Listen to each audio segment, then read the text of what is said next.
Hai Smart Investor, selamat datang di Ispring Talk Series. Saya Giana Yu Pertiwi sebagai Investment Specialist dari PT Ispring Indonesia.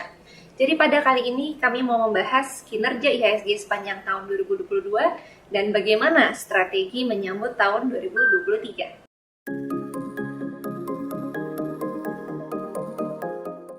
Jadi pada tahun 2022 ini sebenarnya kita melanjutkan pemulihan dari tahun 2021 kemarin setelah kita mengalami pandemi COVID-19.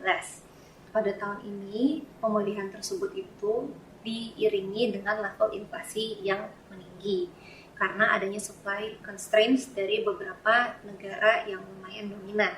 Akibat dari level inflasi yang meninggi, alhasil para central bank harus menaikkan kebijakan suku bunga di negaranya masing-masing.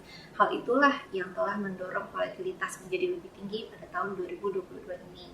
Selain itu, kebijakan lockdown di Tiongkok untuk menahan penyebaran virus COVID-19 disertai dengan geopolitical tension antara Ukraina dan Rusia itu juga turut membebani sentimen pada tahun 2022 ini. Jadi yang bisa kita simpulkan untuk tahun 2022 ini adalah yang pertama ada pemulihan yang berkelanjutan dari tahun 2021, yang kedua adalah inflasi yang cenderung meninggi di tahun 2022 ini, dan akhirnya reach to point ketiga yaitu akhirnya kita harus mengalami pengetatan suku bunga moneter untuk tahun ini. IHSG sendiri pada tahun ini hingga bulan November masih ditutup positif secara 7,59%. Tapi kalau dalam USD sebenarnya IHSG mengalami penurunan sebesar minus 2,5%. Namun kemudian sebenarnya penurunan secara USD ini jauh lebih baik dibandingkan kelas-kelas aset lainnya yang mungkin bisa mengalami penurunan dari 5 hingga 10% atau bahkan lebih. Nah, jadi sebenarnya apa sih yang membuat IHSG terutama Indonesia sendiri menarik pada tahun ini?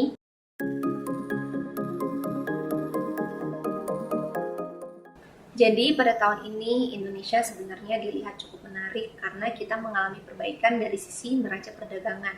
Ini adalah sebagai hasil dari upaya pemerintah untuk memulai hilirisasi nikel maupun logam nasional lainnya.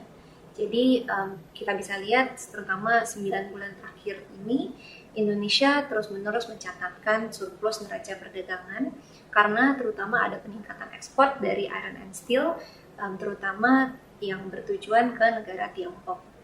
Maka dari itu, sepanjang tahun ini kami melihat bahwa rupiah cenderung lebih resilient dibandingkan dengan currency, terutama currency emerging market lainnya yang mengalami pelemahan di saat tahun ini dolar cenderung menguat akibat dari kenaikan suku bunga di Amerika Serikat.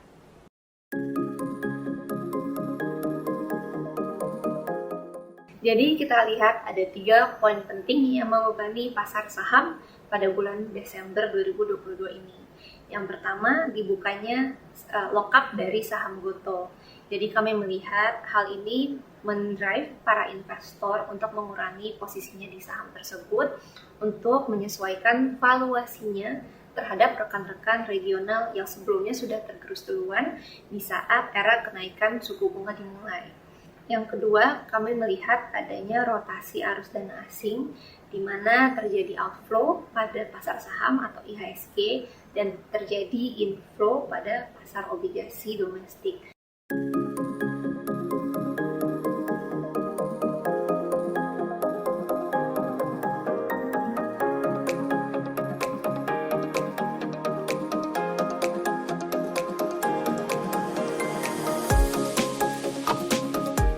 Poin yang ketiga, kami juga melihat adanya rotasi arus dana asing di kawasan Asia Pasifik. Kami melihat adanya arus dana yang kembali masuk ke pasar Tiongkok dan sekitarnya didasari oleh rencana pembukaan kembali setelah lockdown COVID-19 yang cukup lama di negara tersebut. Mungkin beberapa dari smart investor sudah mengetahui bahwa kami di Ispring Investments Indonesia sepanjang tahun 2022 ini mempunyai 3 sektor preferensi.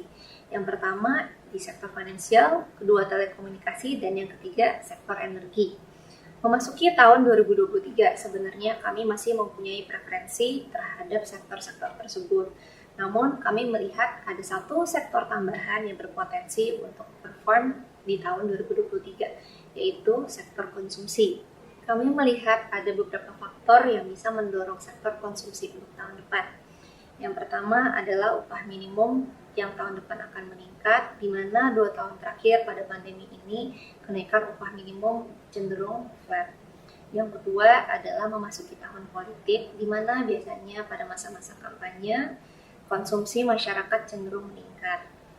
Dan poin terakhir, kami ekspektasi bahwa seharusnya perusahaan konsumsi tahun depan bisa mengalami ekspansi dari margin, karena pada tahun ini mereka untuk beberapa perusahaan telah menaikkan harga jual.